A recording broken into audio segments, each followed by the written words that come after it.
میخواستم شما طرزی تیار کردنی سلطه برسلت نشان دهم. حاضر با همراه شما تیار میکنم و با کامنتاری های شما جواب میدم. یک چند کامنتاری های بود، چند بار با پفتار نوشته بودم، من اتوی دادم و دستم نرسیده بود. برای این از شما بخشش میخوام که اگر همین کامنتاری های شما و وقتش به جواب دادن نتونم، اگر یکی من حتما وقت یافته کامنتاری های شما و جواب میگردانم. برای این سالاد ما و کартошка، سبزی، 3 دانه تخم، свекла، گوشت مرغ، انار و چماق لازم است. майонез من خیلی استکانی نامش چیزی گفتم دیتسکی. من دیگر استکانان خیلی دستکچه دار که های مشاهده میکنند. برای من دخترها انینا میانجوی ترینکه و میمونیم. نیک من سالات کدام میگیرم، نیکی اتویت وی کامنتاری های شما و من جواب میگردانم. از این نمک گیرم که فراموش نکنم نمکم.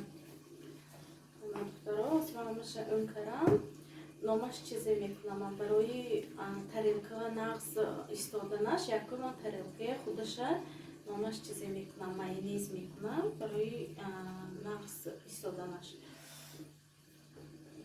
خیلی وای میکنم ترینکه майонез میدگر همین چیزی که میمونید نقص میستد.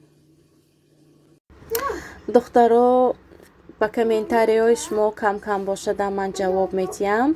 اولین کامنتاری بود برای زکاس کردنی ایوین. دوگانه های عزیز، همین نمره که دارای اکرام میبینید در همین نمر واتساپ هست.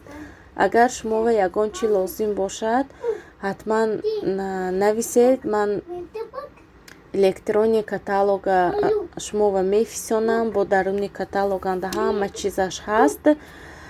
یگان چی در کار باشد نویسید، من زکاز میکنم. باز گفتمانم در همین ماه ینورم، همین ماه دکابرم چه اکسیاش بود دوام دارد تا آخری ماه ینور. به نهایت دوخی، نبارای گل دوش، سپری دل تیل، همش اینها акцияда ایستاده است. دخترها همین ماه اگر گیرید من به نهایت برد میکنید، پشیمان نمیشید. باز کامنتاری ها بود اگر مخفی نباشد شما از کجای تاجیکستان. یگان جای مخفیش نیست. دوگانه ها من از شهر خوجند از دهه خستیورس می باشم. باز نوشته بودند کامنتاری ها که برای ریختن مو یگان چی نشان دید. البته این به نهایت یک چی گویم پرابلم مهم است. همین ریختن موی دخترها همین پرابلم خودم اندیم بود. من خودم چخه همین لیچینی کردم. حتما از شما و میگم. بعد از که همین سالته تمام کردم انو سرستوهای من حتما شما و نشان میدیم. در آخر ویدیو تماشا کنید دخترها. موی منم یک وقت به نهایت بسیاری بد ریخت. باور کنید حتی ترسیدم که همین خیلی خودی که من به مو میمانده با این. بعد سونی کاسمتولوگ برفتم короче консультация کردم. بعد اکون همه چیزی که در کار بود نوشتن. 11 روزی لیچینی هاشونه 54,000 روبلی روسی گفتن. اکون لیچینی هاشون چی بود؟ таблетка принимать میکردی، میرفتی همین سرت به یگان خیلی مسئله مالده مساج میکردن. یگان چی وای نبود این خدرم گویم. همین 54,000 به ارزنده نبود. اکون همشه نشان دادن من خیلی میکنیم این خیلی میکنیم. بعدی همون وای کردن اینقدر دلم وای نشد را نداد. رفتم این کار باید کاسمتولوگ با همین لیچینی کنیم. بعد اینترنت دیدم برای همین ریختنی موی چیزی کارای میکنن. در حقیقت اینترنت هم بسیار است دخترها. کدام یک تیوه کدن نمیدونید. بعد من همین وای کردم دمش همین خانگی سرست و تیار کردم. از چی تیار کردم؟ پیاز همین اولین در گذاندم، آبش جدا کردم. анавай даруни пиёзба бо номаш чӣ кардам реперни масла гуфтагӣ ҳамин дар ҳама магазину аптекаҳо мефурӯшад. Ин бениҳоят арзон аст, 20 рубл 30 рубл мистад. Бо ҳамуна ҳамроҳ кардаму ҳамин хесарам молда бо ҳамин массаж кардам. номаш чизе шуд. Аминам бениҳоят таъсир кард. Амин пиёз ки барои мӯй кардан, рехтани мӯй бениҳоят номаш чӣ мекунад, фоида мекунад. акун ин ҳама ҳар хел мешавад духтаро, лекин манба ҳамин хонагӣ оби пиёз кати ҳамон равғани реперни масла манба ёрдам кард. баъд чанд вақт гузашт, бо ҳамихе рехтани мӯям бо сар шуд, аз сабабе ки серкор будам. бо ҳамин хонагӣ тайёр кардам, ба вақт надоштам. аз ҳамин аптека вай гирифтам. Лошадиный сила гуфтагӣ шампун ҳаст, балзам ҳаст. анаминам бениҳоят духтаро номаш чӣ ҳаст, сарба фоида мекунад. ҳамин рехтани мӯйба фоида мекунад. ман шуморо тавсия метиҳам, агар ки ҳамин хонанда дастатон нарасад, серкор бошед, ҳамин шампуни лошадиний сила ин аптеканда мефурӯшад. бениҳоят аминам нағз таъсир мекунад. ман ҳозир вақтҳои охир бутун ҳамин кор мефармом.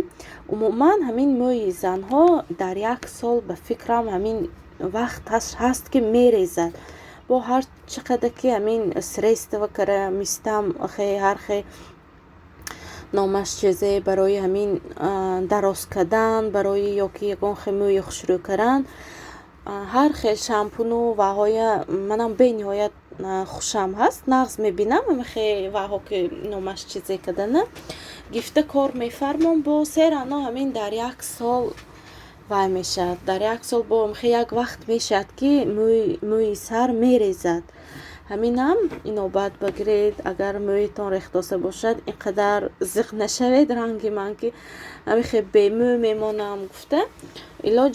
илоҷаш ҳаст. ҳамин вая кунед, хонагӣ пиёз кати ҳамин реперни масла бениҳоят фоидаш калон. агар блендератон набошад, ҳамин тиёрка кати пиёза майда гузонда марлива андохта, марливи тоб дидам, агар обаш мерезад, роҳи осон. ҳамин буд духтаро. ба фикрам ҳамин комментариҳоро чанд бора навистам ки ба фикрам ответаша интизор ҳастанд духтаро, ҷавобаша интизор ҳастанд. ҳатман агар боз мана ягон чӣ бошад нависед духтаро. барои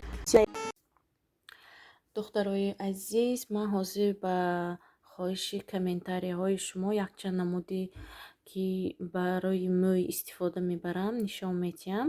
чӣ хеле ки гуфтам, ҳамин лошадини сила бениҳоят шампунашам, балзам, маскаҳошам бениҳоят нағз фоида меорад барои мӯи сар.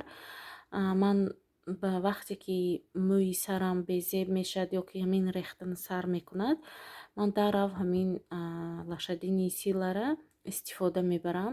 умуман ҳар вақт не, вақте ки ҳамин мӯйҳоям мерезад ё ки беқувват мешаванд, дар ҳамон вақт ман истифода мебарам. ҳозир ман шампунаш тамом шудагӣ, маскаш мана хеле камтар мондагӣ.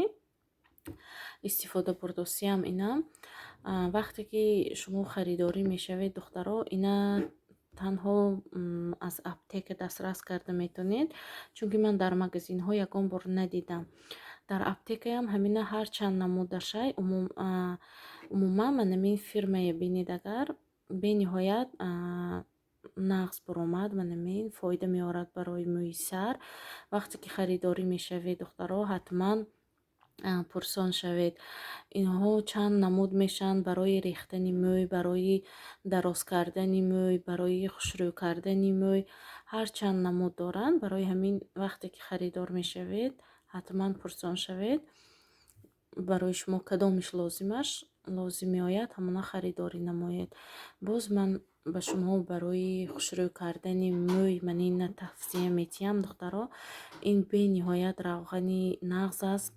ин фирми Эвен истифода мебарам. ман ин дуюминаш аст ки ман ина истифода бурда истодиам.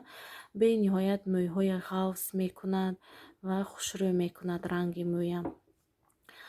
боз ман инҷа ҳаст спрейт барои ҳамин мӯя хушрӯй кардан. Он духтарое ки берӯмол мегарданд, бениҳоят ҳамин нағз аст. вақте ки ба мӯй зада шона мекунӣ, ҳамин хеле нағз рост нигоҳ медорад. бениҳоят равғани нағз аст амина. боз чанд вақти гузашта буд, бо ман ин аз ҳамин Instagram магазин харида будам. Ин қитъи таблеткаш буд. қариб 5000 харида будам духтаро. ин ягон хеле фоида наомад гапа росташ. ҳамин адои флаконаш мондагӣ буд. бовар кунед, даже кор фармудам ба вай накардам. хушам наомад, дидам ки фоида надидам, аз ин номаш чӣ накардам, истифода набурдам. барои шумо духтаро ман бисёр тавсия метиҳам инҳо бениҳоят нағз. ман худамам инҳоя истифода мебарам духтаро. агар мана маъқул шуда бошад, аз ин равғано дар кор шуда бошад, ҳатман номерое ки дар рӯи экран аст нависед. ино танҳо бо ҳамин аз аптекаҳо шумо метавонед дастрас намоед. духтаро ман ҳозир дар ин ҷо бо шумо хайру хуш мекунам. умедворам ки видео барои шумо маъқул омад. дастгирӣ мекунед, фаромӯш накунед мондани лайк ва подписатсия кардан. комментариҳои худро нависед. боз ягон саволҳои дигар дошта бошед нависед духтаро. ман ҳатман ба саволҳои шумо до ҳадди имкон ҷавоб медиҳам. боқӣ дар паноҳи худованд. хона ободу сарбаланд бошед.